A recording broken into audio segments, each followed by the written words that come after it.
မူနာတစ်ပုတ်တက်ပဲဒီချက်လောက်ပါပဲပုံမှန်ဆိုတော့အပေါ်အထက်မှာ၄ပုံက60နော်အဲ့ဒီနဲ့ဟိုနဲ့ကိစ္စဆိုင်ပြတာနော်အခုရိုင်းမရတာဟိုလည်းသိအောင်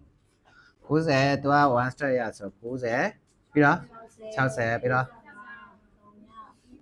0တော့လိုက်โอเคဒီကောင်ကပါတဲ့ဘက်ပြီးရင်ဆန်လုံးသေးတဲ့ဘက်ပြီးတူတဲ့ဘက်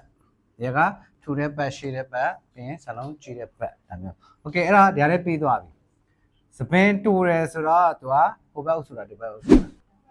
ဘယ်ဆိုနော်ဒီအုပ်စုအဲ့မလို့ဒီနှစ်ပုံမဖြစ်တော့ဘူးအဲ့တော့ပြီးရင်ဆန်လုံးကြီးတာနဲ့စပင်းပါတာပြီးတော့ဆန်စစ်ဖြစ်သွားတာ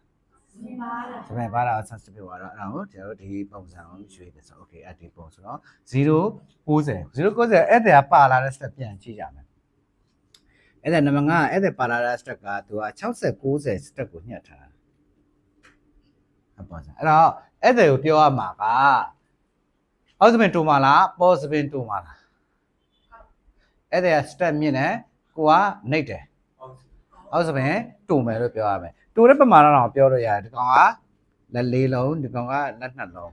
အဲ့တော့သူရှိတဲ့ step ကိုဆက်တော့0ပြန်ဖြတ်တော့မှာဆိုတော့အောက်ကလက်2လုံးလုံးပြတ်ထွက်သွားမှာ0ပြန်ရမှာအဲ့တော့သူ step ရမယ်ဆိုတော့အောက်စပင်လက်2လုံးလောက်တူသွားမှာလို့ကြိုပြောတာတယ်โอเคအဲ့ဒါရှေ့ပိုင်းကိုဆက်ရွေးတယ်ရှေ့ပိုင်းကိုသူအစိုက်ပုံစံလေးလိုချင်ရှေ့တူတဲ့ပုံစံလေးလိုချင်တယ်ရှေ့တူရင်နောက်တူရတာမှန်တယ်ဒါပေမဲ့ရှေ့တူတာရင်ရှေ့ရဲ့ရှေ့ပိုင်းမှာရှေ့နဲ့နောက်ရှိသေးတာဟုတ်နောက်စပင်ပြောတာမဟုတ်ဘူးစီပိုင်းမှာရှေ့ဆုံးနဲ့နောက်ဆုံးဆိုတော့တန်နားရဲ့ဒီကကြားတဲ့ဟာထက်ရှိသေးတာဟုတ်အဲ့တော့ရှေ့တူရမယ်ဆိုနောက်က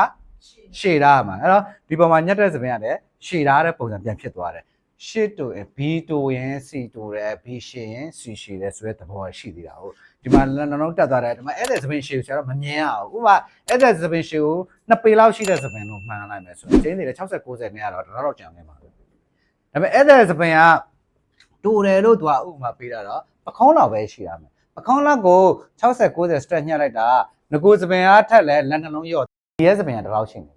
BS စပင်ကတလောက်ရှိပြီဆိုရင် B နဲ့တဲ့တိုင်းနာမှာလား B ထက်ကြီးတဲ့ degree C ကိုတိုင်းမှာလား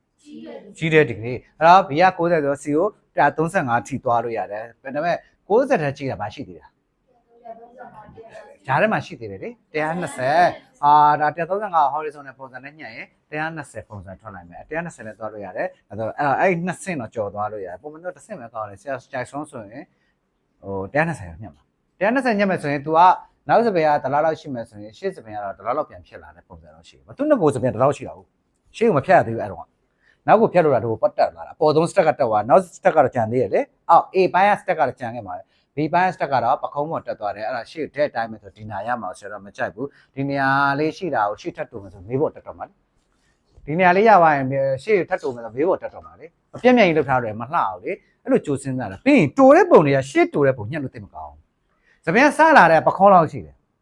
မကောင်းရှိတာ तू အနေဆုံးတူမယ်ဆိုမေးကြော်လို့လည်းမရတော့ဆရာမကန့်သက်ချက်ရှိတယ်မေးအတိကိုညက်ကတော့ဆိုရင်မေးနာဘယ်နာမှညက်ကမှာလဲဆိုရင်နောက်ဆုံး final ကြံခဲ့တဲ့ပုံကမေးအတိကအလှဆုံးပဲလှဆုံးဆိုတာကွာ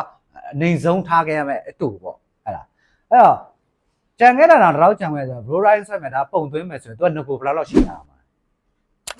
तू ကလက်နှလုံးအဲ့ဒါမှတ်ထားမေးရဲ့အောက်လက်နှလုံးစပင်ရဆရာတို့ style နဲ့နောက်ဆုံးဖြတ်ခဲ့မှနေရပဲဒါပေမဲ့အဲ့ဒါကငကိုတဲ့ဒူလိုရှိနေမတတ်နိုင်ဘူးလေဒါပေမဲ့အဲ့ဒါစပင်ရှည်ကိုဖြတ်တောက်တော့မယ်ဆိုရင်အတူဆုံးပုံသူတက်တူလို့မရတဲ့ပုံကပဲပုံလဲဆိုမေးအောက်ရဲ့နှလုံးစပင်ကအတူဆုံးအဲ့ဒါကအခုက B A ပိုင်းကတော့သူငကိုတိုင်းပဲနှလုံးပဲတက်သွားတာ B ပိုင်းကျတော့ post ကျတော့ဒီလောက်တက်နေပြီဆိုတော့မေးနဲ့ဒီလောက်လေးပဲကွာတော့